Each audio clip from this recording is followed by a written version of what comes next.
It was only a matter of time, and apparently that matter of time is 24 hours or less. That's all it took for these corpo journalists and armchair activist types to begin seething that Concord has failed. And in this video, I have a vast array of their angry posts that we're going to take a look at. Before we take a look at that though, let me just say this much. All of these people are saying stuff like, oh, Concord didn't fail because of DEI.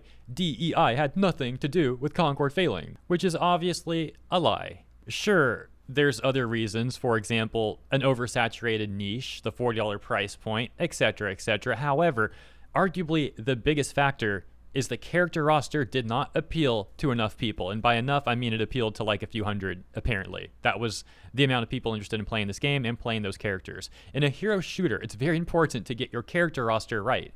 And Concord completely failed in that aspect. These guys made some of the most boring and lame characters you could possibly imagine.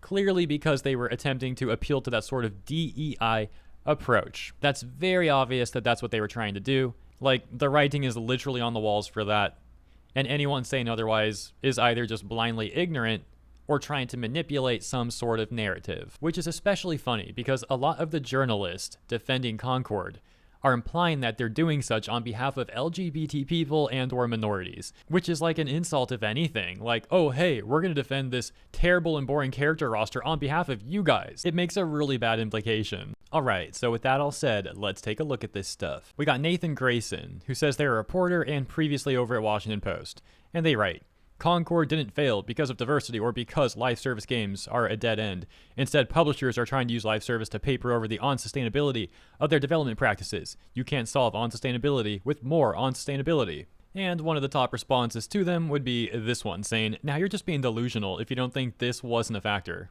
I think on Twitter, by the way, you can only include 4 screenshots per tweet. Otherwise, they should put the whole roster there. But yeah. For the record, I thought the entire roster was terrible.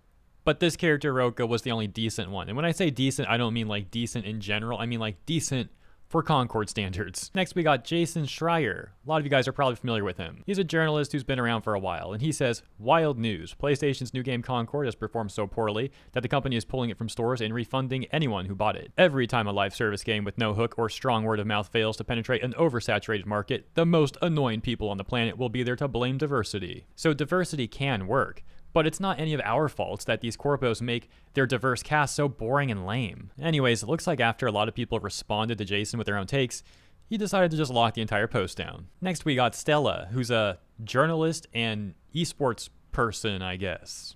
And Stella says, my heart breaks for Firewalk Studios. The fact that it wasn't even given at least 6 months to properly sit through a season and adjust as a proper live service game is insane to me.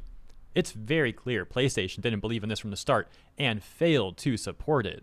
A top response would say they gave them 8 years of support, a custom controller, and tons of media attention.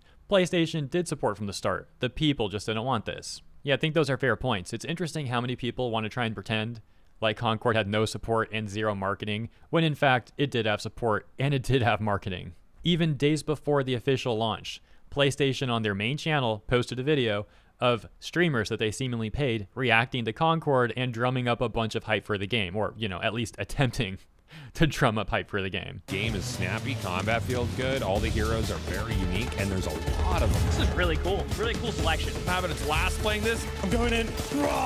Get yourselves in the game. I'm trying to feast. Oh wow. Oh wow. I got a kill. I also think it's funny that Stella says it's crazy to her that they didn't give Concord 6 months to properly sit through a season. The player count on a good day was still below 200. And like every single day it was decreasing from there. And over the weekend, the first weekend after its launch, it didn't even get a weekend bump. As a matter of fact, the player count still decreased day over day. In my humble opinion at least, it was very obvious that they would cut support for the game and refund people at that point. It was really the only move they had. Otherwise, what did you expect them to do? Did she expect them to just give it 6 months and support the game to all 10 players that are left, if that? Next, we got this article over on pinknews.com titled Anti-LGBTQ plus bigots falsely claim that poor Concord sales were due to pronouns and wokeness, written by Amelia Hansford. And get this, the evidence posted in that article of this alleged bigotry is one single Quora post that the author labels as right-wing. And that post reads, the developers of the game Concord have spent $250 million and pandered to trans, LGBTQ+, and other DEI groups. They reward them with less than 900 players. It's called The Modern Audience. How come the game failed? So clearly like a baity trolly sort of post, but we have no idea if this person is right-wing. They really might even be a leftist who just likes trolling people, or they're apolitical. Who knows what their political affiliation is? It's an anonymous person on Quora. But this is the state of journalism. People will get mad at one single Quora post and also make the context up. For that matter, the entire article looks like something that some bootlicker would write. This person likes licking the corporate boots. Because guess what?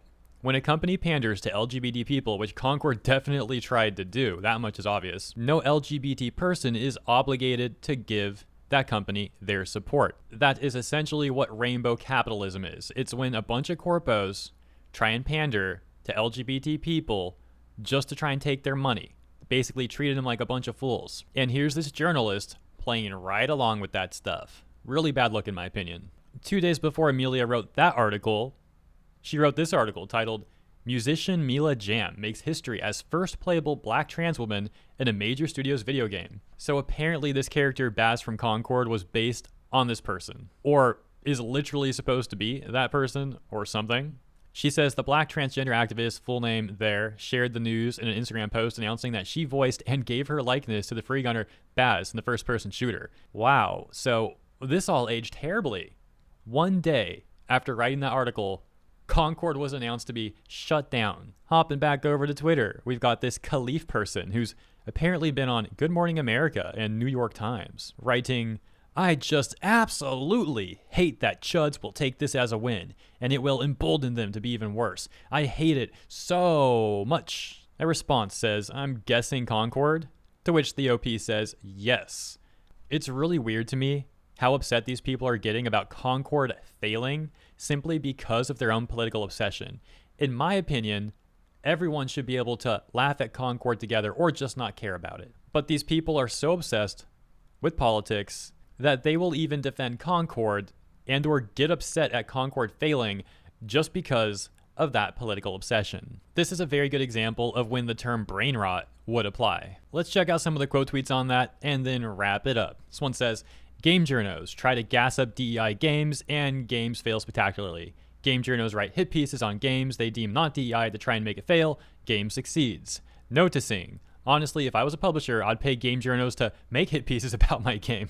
This person also including a few screenshots that seem to depict that Khalif person signal boosting a hit piece on Stellar Blade. Yeah, wow, not surprising at all. Another response saying, as much as I would have liked Concord to be the next Battleborn, love that game, I absolutely called this behavior less than 2 hours ago. That tweet being written on September 3rd, by the way. Continuing, this stuff isn't rocket science, folks. Companies have been making games for a target audience that cannot support your dev costs. Stop it. Another saying, I loathe that your entire worldview is based on whether or not, quote unquote, the chuds like it. This one saying, you guys could have prevented this by buying the game, showing that abysmal player count. And finally, this direct response says, the audience wasn't there for the game. No matter who or what you blame, it's true. If you make games people don't want to play, no matter what the intent is behind them, people won't play them. No game is entitled to an audience. And I'll leave it there. Let me know what you think about all this stuff in the comments. If you enjoyed my coverage, consider liking and subscribing. Appreciate ya, and I'll see you in the next one.